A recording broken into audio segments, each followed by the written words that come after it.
I'm here with Salli Swindell to talk about a zesty style. With food illustration, there's a lot to cover. So Salli, how do you jump into drawing or painting in this style, in this way? Yeah, zesty, zingy, whatever the name you want to call it. My number one thought when I'm illustrating food is, if a photograph can capture it, why am I bothering to illustrate it? Hmm. So, for example, a photograph can't quite capture like perfect droplets spraying out, or the food tumbling into the blender, or all the ingredients in the blender as they are whole. When you put food in the blender, it's chopped, it's already been prepped a little bit, but it's fun to take the blender and literally draw the real ingredients, the whole banana. The proportions don't need to be true proportions. So, that to me makes something a little zestier and zingier.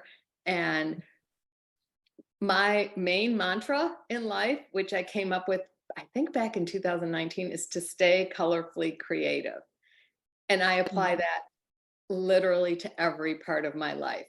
How I cook, what I eat, watching interesting color patterns. I mean, as you can see, my studio is just massively full of colorful art. This scarf, this is one of August Wren's scarves, one of my zestiest, zingiest. But that, following that whole concept into my illustration. Color for me is the cure-all. For a bad day, it makes a good day even better. It makes living in Cleveland, Ohio in the winter, I can embrace it when I can get out all the colors.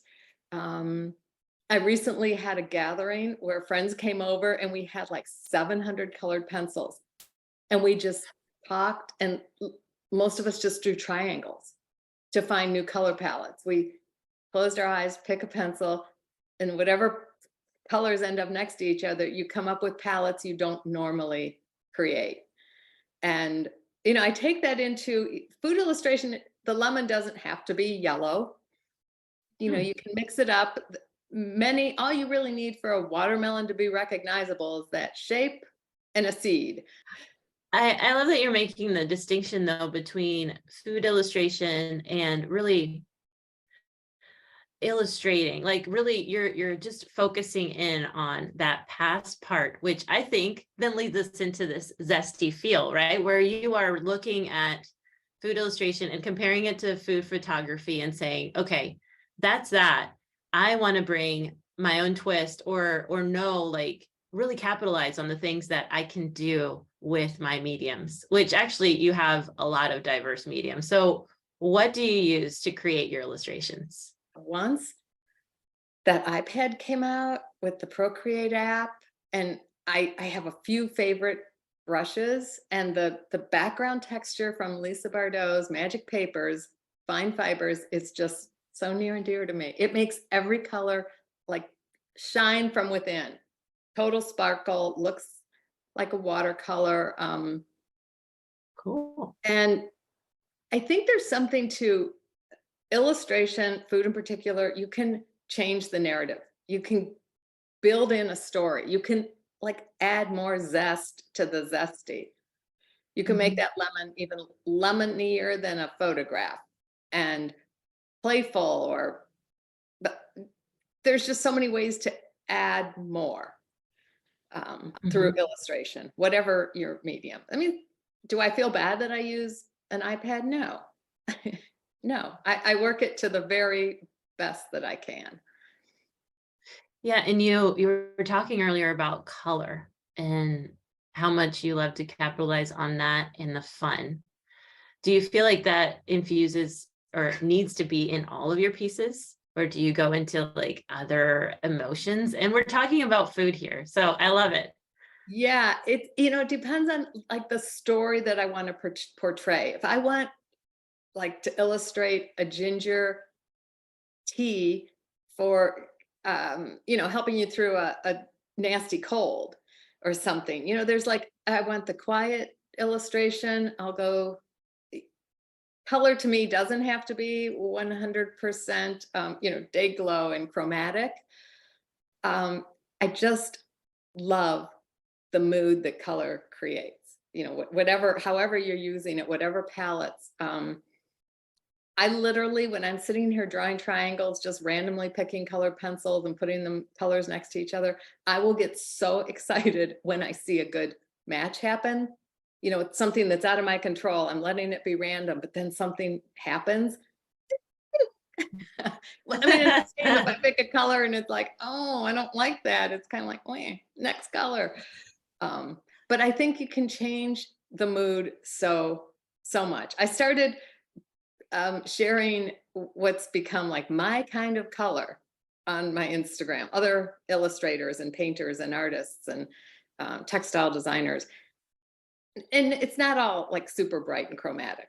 You know, there's some that just do those neutrals so well. And I sort of pride myself on knowing color really well, knowing the nuances, knowing exactly which grays at a warm or a cool that makes the pink extra pink. So every now and then I will try to really go monochromatic or neutral, but oh, the next day I'm getting back with the color. Yeah. And I So love I to hear just change backgrounds. You know, what's the best feel? Like, is this a spicy dish and I want to make it even spicier? Do I want those colors to just like hit the viewer ASAP full on? Mhm. Well, and I hear you're saying that the way that you arrive at your color palettes is with a lot of experimentation. A lot of us are scared of color. How do you get into that place of experimenting and letting yourself just try it out? I mean, there's just a lot of fear in the way. How do you get past that? So Ooh. this exercise with color pencil, because I am the first one to say I get into a color rut. I just, find a palette, work it all week. But then I'm kind of ready to move on. And there's nothing wrong with working a color palette that you're comfortable with. But for me, it's not my signature style. I don't want to be known for this certain color palette, where there are some artists that I love that they can commit to that, and that is part of their brand. But to get me out of a color rut, this is kind of what this will look like when you're done Ooh. just randomly picking color palettes with a pencil. You're sitting there. It's pure meditation for me. Close your eyes, pick the pencil, draw the triangle. Same, same, same. 45 minutes later, you've got this, and you see little pinwheel palettes So that cool. you would You could never. go like this.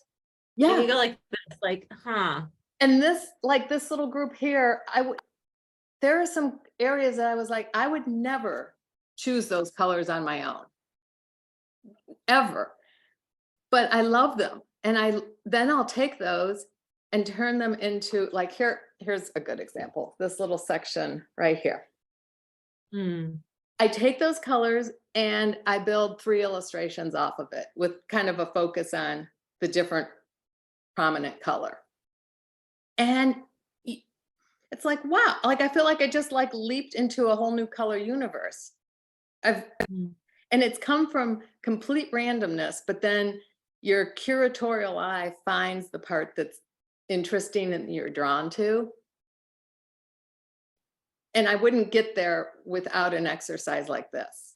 And it's perfect to do with friends because you can still talk and draw triangles. Like, you've taken literally every decision out of it. So your brain's not thinking, how do I draw this? It's a triangle. Or what color should I put next to this? You have to give up a lot of control. I mean, some people have trouble giving up the control of this, but once you're done, you just have this little magical, like, I see, I get so excited. I'm like, look at this little section of sort of neutrals. yeah.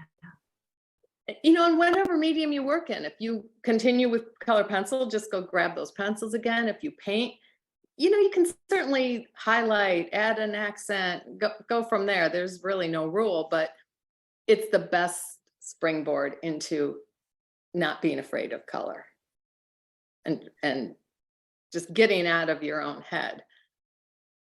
I love too that they're triangles. So they do hit up against several ways. So, I mean, I think a lot of times when we're playing with colors, we do circles, which feel like they need to gravitate towards certain ones, right? Like these butt up next to each other, and you could hone in on this neighbor or that neighbor, right? Exactly. You can maybe find a strip, it doesn't all, you find 10 that kind of go together.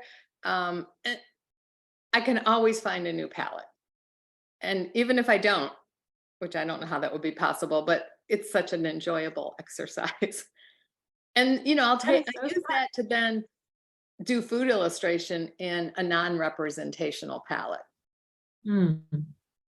Yeah, because you are saying this is the palette I'm committing to, whether we're doing red hot chili peppers or, celery. Yes.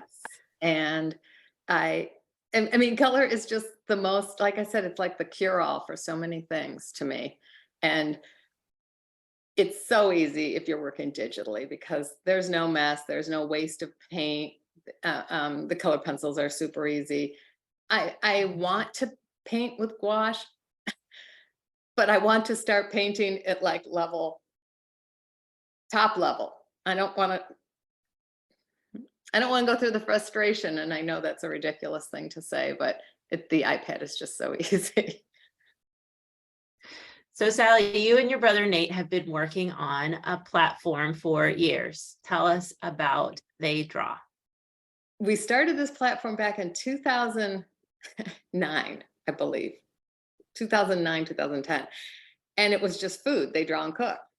And there's a whole other podcast for telling that story. But it was a random thing with the founding principle being to showcase illustrators from all around the world, professional and amateur. Over the years, we've added They Draw and Travel. On Instagram, we added They Draw and Garden. So not long ago, we combined into theydraw.com. And we feature food, garden, travel. And again, it's just a way to showcase more work by more people. And it's not got an algorithm. So you're not only seeing what we've decided to show you, it's all there to see. And it's the best thing about it, it's another creative community, creative playground. We post almost everything we get as long as you've done it in the correct size. We have 3 sizes. You can search all different ways. We try to let some things bubble up. We've now started creating galleries to showcase even more work, because what this does is, and I'm not going to get big time into it, this is Nate's whole area of expertise, is we want your work to pop up and link across all channels, especially if you're a professional illustrator and you're trying to get your work out there. This is one more platform that helps you. We let you build a profile page with all of your links, and all of your artwork will show up on that page. You can tell us a little bit about yourself.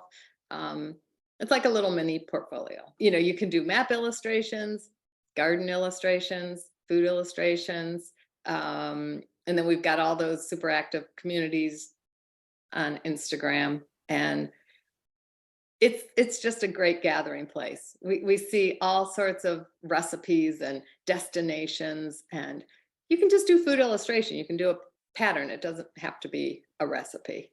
It seems like you started it with already some of a community of artists, because it has even its own feel to it, which I think is so strong. I think a lot of times when you open up a website, you just feel like with artists contributing, which is wonderful, but you never know what you're going to find. And yet there is this feel throughout the work, even though you have so many different artists. I think that we have to come back to color on that one. Just to bang on that drum some more. There seems to be a thread of gravitating to color. Yes, and that is, I'm going to give that all up 100% to my brother Nate, because he loves to build a good program. He's a great website designer, developer. This particular website, we gave all the assets to a big company because it's massive. I mean, this thing is so dynamic. In the inner workings of what this thing does. But Nate designed the color, the brand, I guess is what it is, how it shows up as you move through the website. And he's really good at that. And from there, you can hop over to our other platform called Illustrator Circle, which is where we host live Zooms. Well, there's a big archive of things you can just go purchase, like for $5-10, recordings, time we spent with Margot Tantau, or the Elizabeth Barnett from the History Eats Instagram channel. We've had draw-alongs with so many fun illustrators, and they're all archived there. And then the last platform, oh my gosh, Nate and I have been busy. It's called the Illustrators for Hire, and that's a professional freelance platform to search for freelance illustrators. And that is that's more of a service. We have 200 illustrators on there, and there's usually a waiting list. But that's professional. The people have been kind of vetted to make sure that this isn't their first illustration. Coming back to someone who might be approaching their first food illustration, what advice would you give them? Oh, thank you for asking that question. It's the best question. First of all, choose a recipe that you actually like.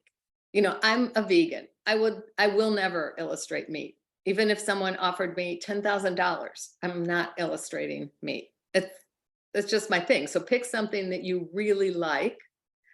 I think family recipes are a good place to start because there's already like an emotional connection. Maybe someone in your family makes the best sauce. Don't overcomplicate your idea with too many words. Like, don't pick a recipe that is super heavy in instruction and text, because then you're just going to have to be a great graphic designer to fit all that text in. Just show us a fun version of a peanut butter and jelly sandwich, or we have a lot of avocado dips, and we're always happy to, or avocado toast, avocado guacamoles. We're always happy to have more because everybody's got their own style. Maybe just start with what food you like to draw. Like, I love to draw chili peppers. Find a recipe that gives you the best opportunity to draw chili peppers. But I'd say definitely find a food you love. Don't overcomplicate with lots of text. You just rewrite it in your words. You don't need to follow the recipe's exact words. They usually duplicate themselves. You don't need to say, add a half a cup of water if you've illustrated a half a cup of water. You can just say add water, and. My first illustration, to prove your point, for the platform was a mix, like a Halloween mix with like popcorn and candy and things like that. It was like, obviously the cooking instructions are super simple. And I wanted it that way because I didn't want to be bogged down with like, okay, where am I going to put this and where am I going to put that? And I think I also did a smoothie, which I felt like, Yes. okay, this is already too many instructions. Well, if you do have text, write it out first so you at least know how much, and don't leave it as an afterthought, because as you know, it gets shoved into the bottom corner because you've had so many brilliant illustrations happening. You're like, think it through a little bit. But yeah, the maybe it was the second illustration we received when we first started. This started as a blog, and we had 8 illustrators on it that they're all friends. So we started it with 8. Then the word sort of spread magically. We're like, uh-oh, like next day we got an illustration from someone. And I think the second one we received, super pivotal, super, super pivotal. It came in as an M&M casserole. And it was a drawing, a pencil drawing, I believe, color pencil drawing, not digital. I'm not sure the medium, but it wasn't digital. And it said, to get a party started, all you need is a big red bowl and fill it with M&Ms. And we cannot imagine a more perfect recipe to have arrived when we literally just launched They Draw and Cook. Because it made us say, well, this is a creative playground. We are not picking only the best, most illustrative pieces. This is for everybody. And this is a great example. It doesn't have to be complicated. It's a party, it's M&Ms, it's a Red Bull. It's so fun. We don't want to sit here and pick apart someone's idea. And that is a great idea for a party, a big Red Bull of M&Ms. I mean, it was Leslie Ann Clark, and we thank her to this day that it was the perfect recipe to show up. And it was very fun. M&Ms in a big Red Bull. Oh, keep it simple because it's actually going to be much more fun, poignant, and definitely more fun to illustrate, right? And if someone's really looking to make the best lasagna, they're going to Epicurious. I mean, you're not going to come to our site to look for like a serious, we don't test every recipe, so there might be some measurements that are wrong, or maybe it doesn't. It's more about the adventure. Think of it as an adventure, and food is your vehicle. Hmm. Thank you, Sally. This was, I think, a great kickoff to anyone who wants to play around with a Zesty style. Thank you. Yeah, thank you. Yeah, have fun. I think it's the most fun subject matter to draw. So thank you for adding me to Zesty. Try your hand at this style with a very lesson targeted to do so. Explore this one and so many others in Watercolor Bold. Try it out for free and learn as much as you can.